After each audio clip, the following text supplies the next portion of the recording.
Hey everybody, this is the fourth card for our June 2020 card kit.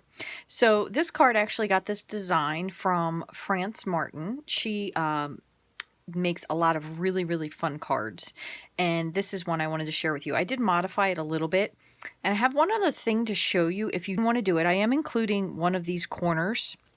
These are actually new. These are the antique corners and slide elements. These will be in the catalog. It goes live on June 3rd. But I wanted to show you, they also have these little slides, and I toyed with this idea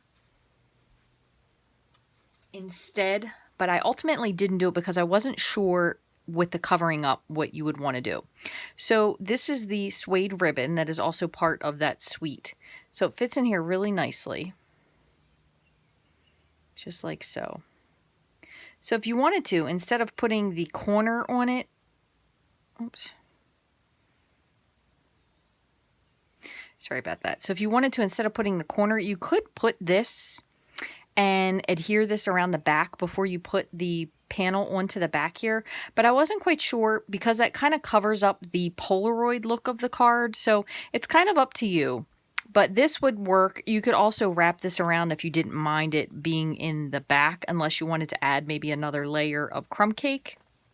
So that is another option just for you in the future, or if you think that you would like to add it there. But one other thing I wanted to show you before we make this card is that I made a mistake on this card. Now you're going to be able to see it, and it kind of almost goes with the theme, but I didn't put my tape that I used to make my border down quite far enough, and when I was sponging, I kind of got a little carried away. So you have this piece. It kind of works because it looks like maybe an old like some antique look or some, I guess, oxidization of the card.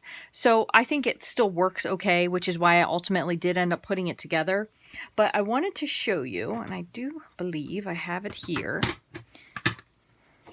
one other card that I made, and this one was a disaster, so that's why I wanted to share this with you. So this one, you can see the paper here is kind of torn up. It's very muddy. It doesn't really look very good, and I'm going to tell you why. When I used my sponge for this one, my sponge was still wet because I had cleaned it. So it's really imperative that you let the things dry in between the steps when you do this. You use a dry sponge, not one that's slightly wet or damp or you just wash. It has to be dry because it's going to prevent all this stuff from kind of mucking together. Now the other side looks perfectly fine, so it didn't go through far enough to ruin it because this is thick whisper white. But you can see from the picture here, it looks like a really out of focus photograph. And then this one looks like a nice old vintage photograph. So I just wanted to give you those few tips. Now, to get started, what I'm going to show you is that you want to do this to create it on grid paper. Okay, so I'm going to slide this over. And you all should have some sort of grid paper to use.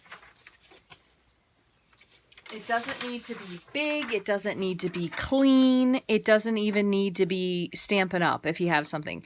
And as a matter of fact, if you were using the smaller Stamparatus grid paper, that would work really well also. So what I'm going to do is just fold this in half. And then I have the layers here. So you're going to get all these layers. It's just 3 pieces. It's very simple, but it kind of has a lot of pizzazz to it considering. And then you're also going to get the antique corner. If you want to put it on there, you can. It's up to you as well. So this is all a sepia tone style card. Now, except for the fact that this is already cut to browns, you could recreate this with a black and white style, and you could use gray, basic gray, smoky slate, and even memento. You could also do it as a full color card, but I think it worked out really well. So here's our base. I'm going to put this on the side. This is our layer. I'm going to put this on the side as well. So this measures, if I'm not mistaken, 4.5. Yep, 4.5 by 3 3/4.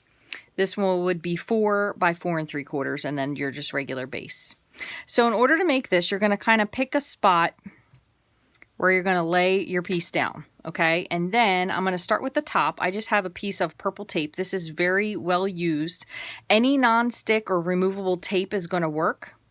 So we're just going to kind of line this up with that line, which is right here. So we're just lining this up so we have a little bit of a 1/4 inch border.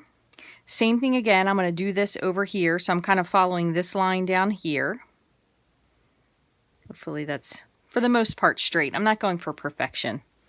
And then same on this side. I'm just following this line here. Now it does help that this piece is bigger, but when I made my card, my original sample, it was not big enough. So this piece, I'm sorry, not that one. This piece is going to measure about the distance to make it kind of look like a realistic photograph. So I'm going to put this in. So this piece is just for you to basically see if you wanted to have it really perfectly spaced. You'll put your square down and then you'll set this in. Okay, and then you'll take your final piece of tape and you're going to kind of just line up at the bottom there.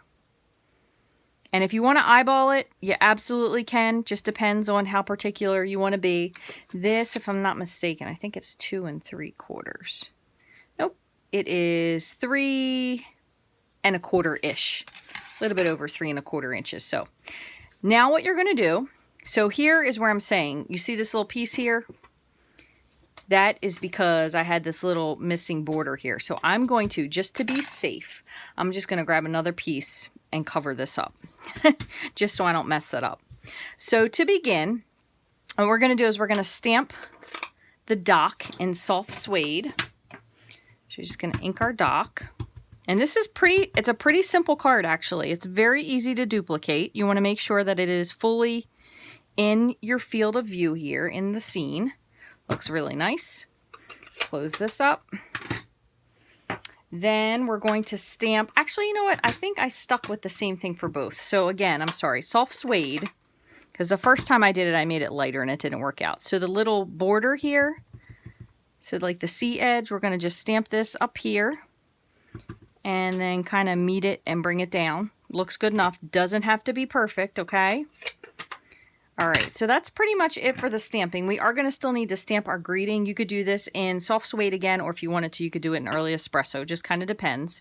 One thing I am going to do, just because I've done this before, I have just a little cloth here. So anything that's on the purple tape, I'm going to just wipe it to dry, because if not, when I start my sponging, it could take that ink over. So I'm just kind of wiping those little spots dry.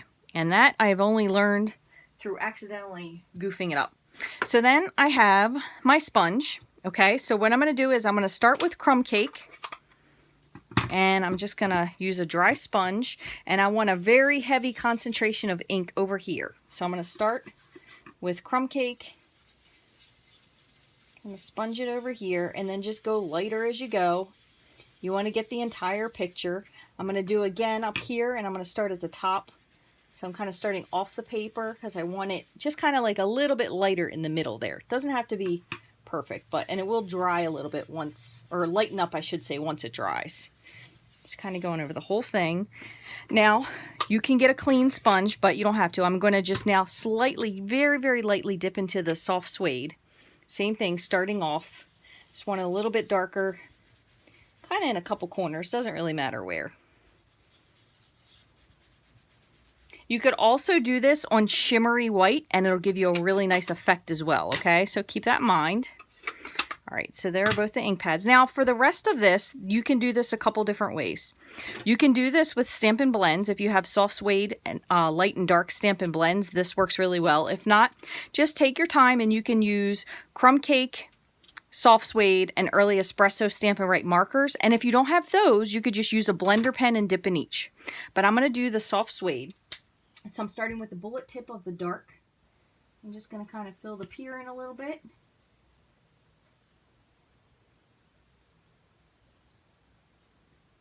Just on the edge there. A little bit on the side where it's shaded over here. And you could certainly even do a practice run with this before you do your actual card. Just kind of stamp onto a piece of cardstock and practice. So I have light soft suede. I'm just kind of blending it out just a little to kind of lighten up the shadow, hit the water edge just a little bit. Try my rope. Just bring this, just kind of hit some of the spots. It doesn't need to be neat. It doesn't even need to be all the way across. You kind of just want to add a little bit of shading. I'm going to do the same thing with the bird. Just bring in a light on the top of the bird And then using the brush tip because it's a little easier to be light with. And then the dark, same thing up here with these little rocks and whatnot.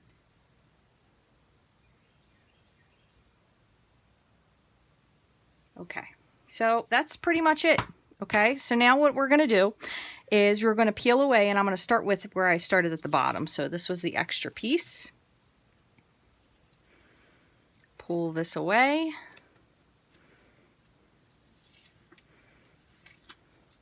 If you are using a painter's tape, I would highly suggest removing some of the tack first, because otherwise I have found, which is why I've moved to purple tape. Frog tape is pretty good. That does work pretty well, but the blue tape really rips up your paper, so be very careful with that. So with the happy birthday, I'm going to just do the same thing that I did, which I did that in early espresso. So I'm just going to ink up my happy birthday. Looks good. And just kind of stamp it here at the bottom, just like so. And move this out of the way. Now all we have to do is layer it together. It's really simple. And I will also give you a piece for the inside, just so you don't have to write on the cardstock or the craft cardstock color. So I'm going to just put this together. A little bit of liquid glue. Makes it easy in case you need to adjust it a little bit.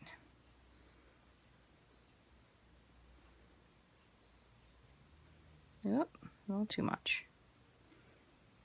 There you go. This seeped through just a teeny bit on the edge there, but I'm not that concerned with it.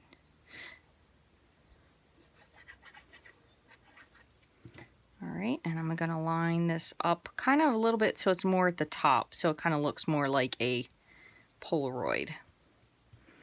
All right, and then last but not least, what I would do if I were you, and I don't have too many of these left, so I'm going to make sure I have enough for you, but what I would do is put a mini glue dot on the back of this, and then put a teeny dot of glue on top of it, and that way when you press it down, you can rest assured that it is going to stay where you put it, and it's going to stay on the card. Now, it is going to make your card a teeny bit heavier when you mail it. You may have to add an extra ounce stamp to it, but I think it's well worth it. It definitely makes it look really, really cute. And you could also omit this if you wanted to. You could add this on the inside with your greeting, so lots of different options. So I hope you guys have enjoyed this series of cards that we've done for June, for Father's Day and all the guys in our life. Again, we could change this sentiment. There are lots of different sentiments.